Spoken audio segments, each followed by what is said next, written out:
So let's just step back a little bit. The transition from St. Thomas to Rice, and so you were involved in that. Rice just took this in because the Menils were involved. The Menils asked them to take it in.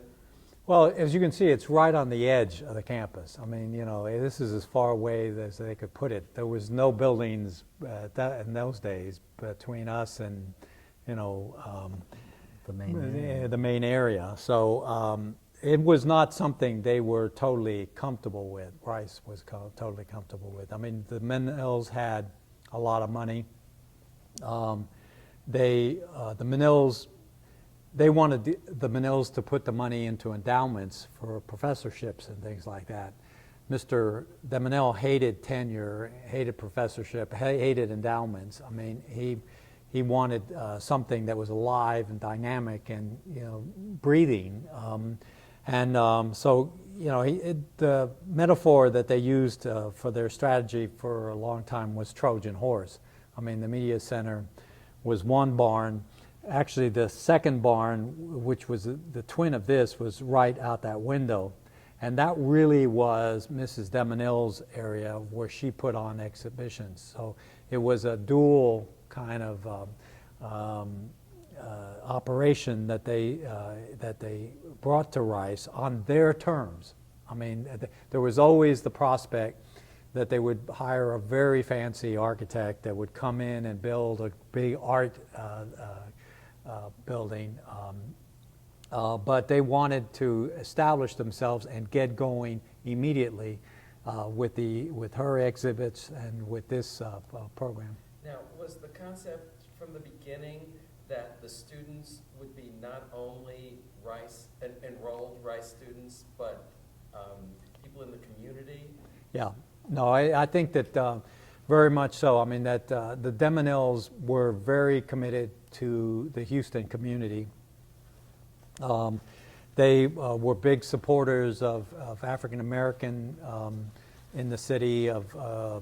I mean, they supported politicians that were running for office. They wanted very much, in terms of filmmaking, a connection. In fact, one person that had a huge impact on their thinking was Alan Lomax. I mean, and the notion of that locality was very important. You know, that you needed to center your art around a locus. You know, and they wanted to breed young filmmakers that would produce films about Houston and the community, you know, and the Southwest region in general. But the community access dimension appealed to Jim as well, correct? Absolutely. I mean, he really Challenge for Change in Canada had a huge impact on him. I mean, he was very influenced by that whole process, you know, and had been a lot of the LBJ stuff had attempted to bring Challenge for Change into, you know, in fact, one of George Stevens' piece was to kind of move in that direction, to create documentary units all across the United States that would go into the community and would kind of bring a kind of awareness of what was on in that. So that vision was there with Jim, it was there with the de Menils, it was there with O'Grady. I mean, everybody who came was aware that we weren't training commercial filmmakers, we were really training. I mean, it was the 60s, so I mean, a lot of it was community activism. I mean, there was a very fine line between were we going to go into community activism or were we going to go into filmmaking. So how did it work exactly? I mean, how did people from the community get recruited to come here, and then how did they interact with the actual Rice students? I mean, to be honest with you, you know, there was when they first came in, the community almost had equal footing with the Rice students. I mean, I think that the Rice students were kind of a little bit surprised by these people that were led into all these courses. I mean, I can't even remember, I mean, now that I control the bureaucracy that runs these things, but I'm sure we did not even pay the auditing fee or anything. I think it was just they showed up. He can no longer talk about this stuff fairly. He's been contaminated. That's right. So, no, they did, and everybody was encouraged to go out and make these community films. I mean, you had to go out and you.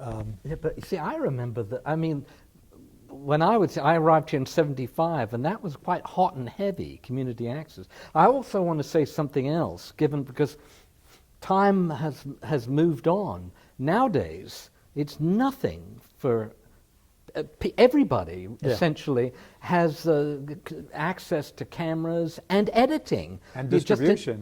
I mean, God damn it, it's YouTube. It's nothing. This is what this place was aspiring to. Well, exactly. I think it needs to be kind of clearly stated that you couldn't make films. The ordinary person could not make films easily at that time, and that was the miracle of this place. This Super 8 equipment. Super 8 was in range for purchasing enough film stock for regular people, and this building had Super 8 equipment that had been modified so that it worked professionally. You could record synchronous sound with it.